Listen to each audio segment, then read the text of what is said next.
عن ابن عمر رضی اللہ تعالی عنہ قال قال رسول اللہ صلی اللہ علیہ وآلہ وسلم انما الناس كالإبل المائدة لا تقاد تجد فيها راعيا۔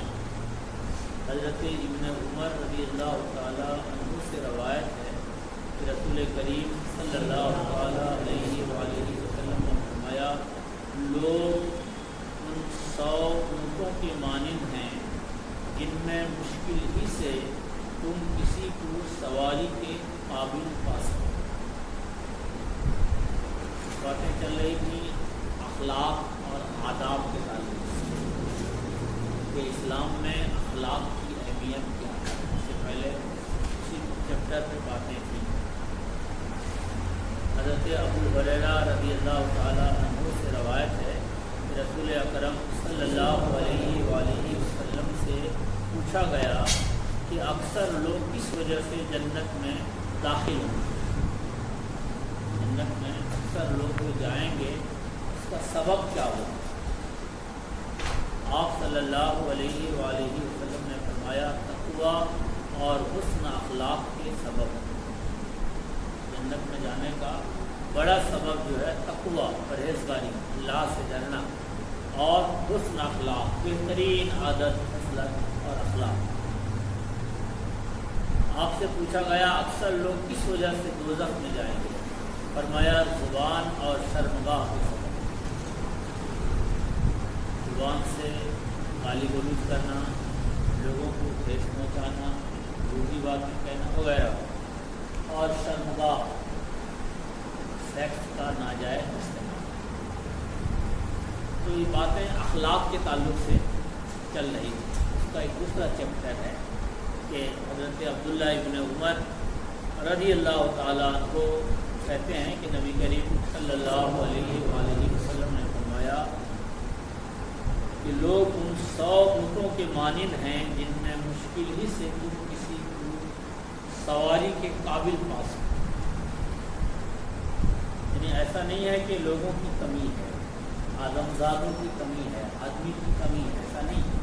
جدھر نظر اٹھائیے ادھر آدمی ہی آدمی نظر آئے، لیکن اگر آپ اس نظریے سے کسی آدمی کو ڈھونڈو کہ آدم علیہ السلام کی اولاد ہونے کا وہ حق ادا کرے، سچا وارث ہو، آدم علیہ السلام کی خصلت کو اپنائے، اپنے بزرگوں، اپنے بڑوں کے طور طریقوں کے مطابق چلے، انبیاء علیہ السلام کی سنت کی پیروی کرے، اگر ایسا آپ تلاش کرو گے تو کم لوگ ہیں۔ جیسے آپ نے فرمایا کہ 100 اونٹ کا قطار ہے، ایک آدمی ہے جس کی اس بات پہ گرو ہے کہ صاحب ہمارے پاس 100 اونٹ ہیں، لیکن اگر آپ ان پہ بیٹھنا چاہو، سواری کرنا چاہو تو شاید اکا دکا کوئی اونٹ نظر آ جائے جس پہ آپ بیٹھ کے شان سے جا سکتے ہو، ورنہ اتنے کمزور ہیں یا بیمار ہیں یا کسی میں کوئی عیب ہے جس کی وجہ سے آپ سواری نہیں کر سکتے۔ لیکن یوں سمجھ لیجیے کہ صاحب ہمارے پاس تو 100 گاڑیاں پڑی ہیں، مگر چڑھنے کے قابل کوئی نہیں، استعمال کے قابل کوئی نہیں۔ اسی طرح کا انسانوں کی جماعت پہ جماعت ہے، بہت سے انسان ہیں، جدھر دیکھو کمی تو نہیں ہے، لیکن صحیح معنوں میں انسان۔ نبی کریم صلی اللہ علیہ وآلہ وسلم کا ایک لقب ہے انسان کامل، انسان کامل، مکمل انسان، ایسا انسان جیسا رب چاہتا ہے، ایسا انسان جو رب عز و جل کی رضا میں اپنے آپ کو فنا کرتا ہے، اس کی خوشی بندہ کی خوشی، اس کی ناراضگی بندہ کی ناراضگی، ایسے انسان ڈھونڈنے والے۔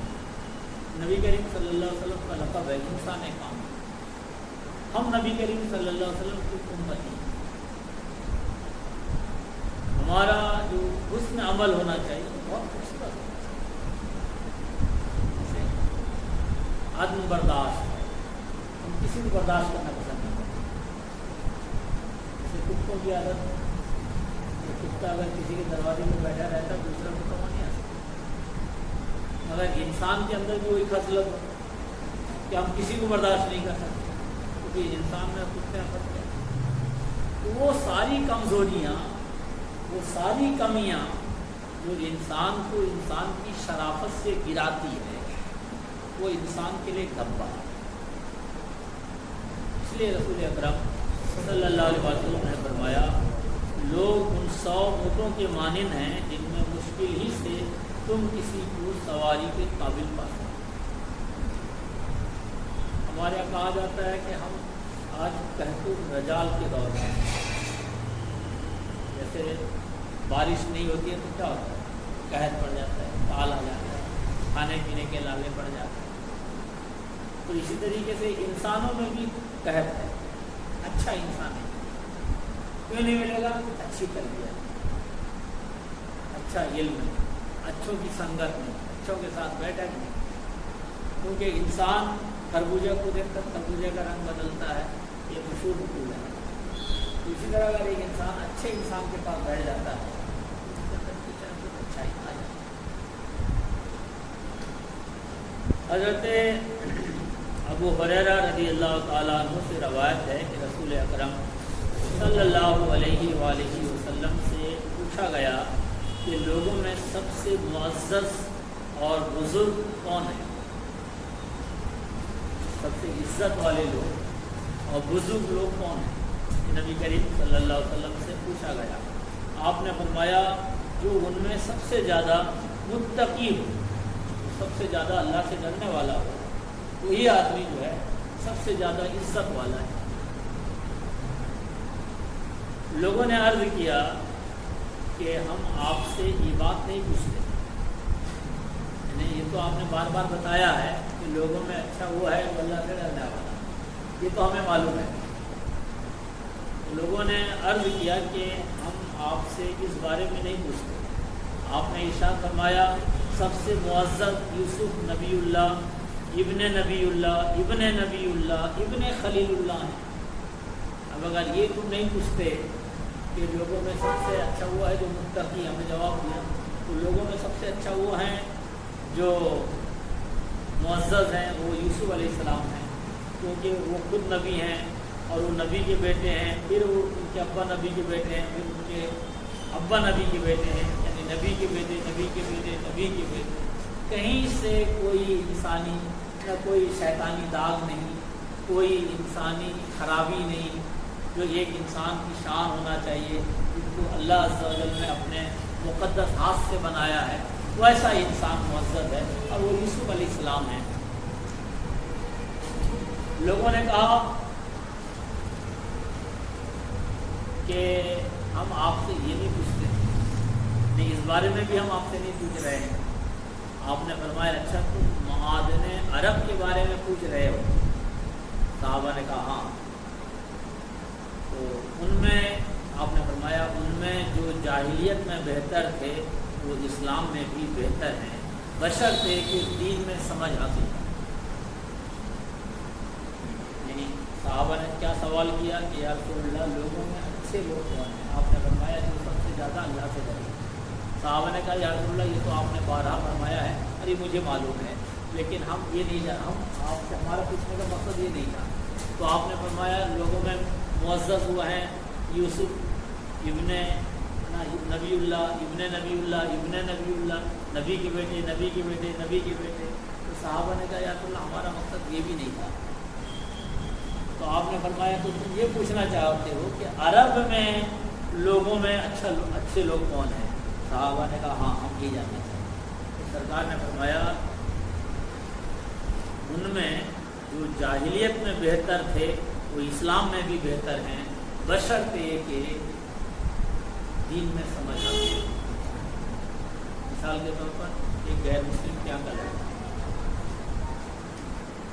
وہ فطری طور پر شراب کے ہاتھ میں لگا، کسی کی بہو بیٹی کی طرف نہیں دیکھتا، کسی کے ساتھ بے ایمانی نہیں کرتا، کسی کو دھوکہ نہیں دیتا، کسی کے سامنے جھوٹ نہیں بولتا، لیکن ہے کون؟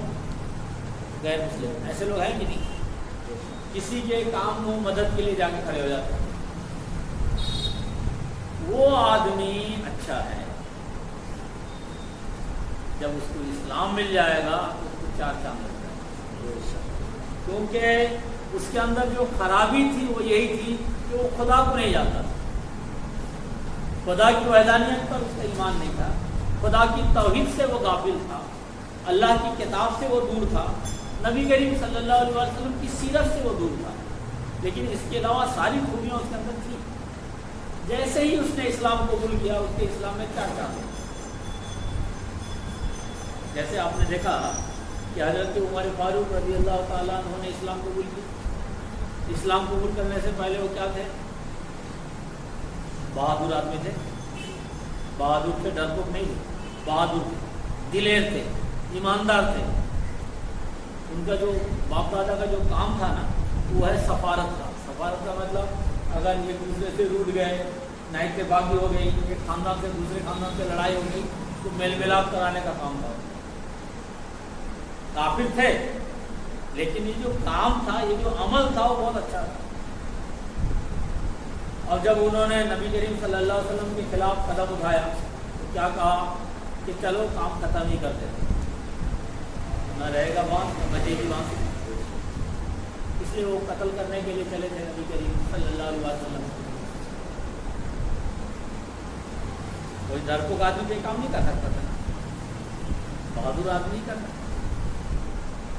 اور جب تک وہ شیطان کے دباؤ میں تھے وہ ساری حرکتیں کر رہے تھے، لیکن جیسے ہی رسول اکرم صلی اللہ علیہ وسلم کی نگاہ پڑی اور اللہ نے ان کے دل کو پھیر دیا، اللہ نے ان کے دل کو پھیر دیا، پھر نتیجہ کیا ہوا کہ یا رسول اللہ، انہوں نے کہا یا رسول اللہ کیا ہم حق پر نہیں ہیں؟ یعنی ہم مسلمان کیا حق پر نہیں ہیں؟ سرکار نے فرمایا بے شک ہم حق پر ہیں۔ کہا کہ اگر ہم حق پر ہیں تو دار ارقم میں چھپ کے نماز کیوں پڑھیں؟ ہم چلے نا کعبہ شریف پہ نماز پڑھیں گے۔ گئے کہ بہادری کام آئی، دلیری کام آئی، شجاعت کام آیا۔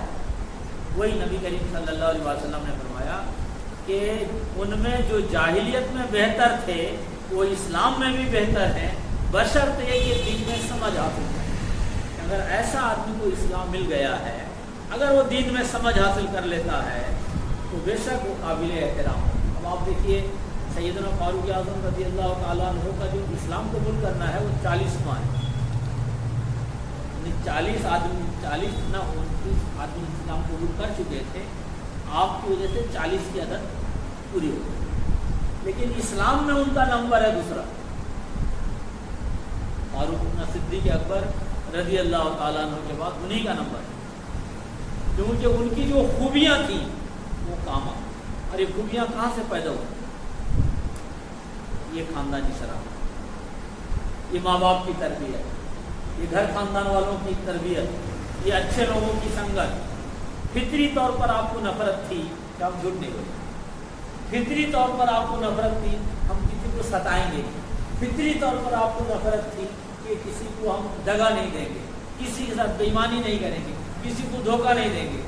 اور جب اس کو مل گیا کہ اسلام میں یہ چیزیں حرام ہیں تو انہوں نے کیا چاہا؟ آدمی ہونے کے ناطے سب برابر، بشرطے کہ آدمی کو جب راستہ مل جائے، اللہ کی کتاب مل گئی، نبی کریم صلی اللہ علیہ وسلم کی سیرت مل گئی تو اس کے اندر اپنے اندر کمال کرنا۔ ان میں جو جاہلیت میں بہتر تھے وہ اسلام میں بھی بہتر ہیں، بشرطے کہ دین میں سمجھ آتی ہے۔ اب اگر نبی کریم صلی اللہ علیہ وسلم کی زندگی پڑھیں گے تو ان میں ایک نام ہے حکیم ابن حزام کا۔ حکیم ابن حزام یہ حضرت خدیجہ الکبریٰ رضی اللہ تعالیٰ عنہ کے بھتیجے ہیں یا بھائی، کہتا جائے غالباً بھتیجے، لیکن قابل تھے، لیکن فطری طور پر وہ ایک اچھے انسان۔ جب نبی کریم صلی اللہ علیہ وسلم اور صحابہ کا بائیکاٹ کیا گیا تھا، وہ پہاڑ میں رہتے تھے، تو یہ جو حکیم ابن حزام ہیں یہ گیہوں کی بوری لے کر آتے، اونٹ پہ لاد دیتے، اور اونٹ کو نبی کریم صلی اللہ علیہ وسلم اور صحابہ جہاں پہ حصار میں تھے، پابندی میں تھے، وہاں وہ اونٹ کو بھانگ دیتے۔ ابو جہل جو ہے نا وہ کو میں رہتا ہے، کہا کہ یار ان لوگوں کے خلاف تو ہم نے سخت پابندی لگا رکھی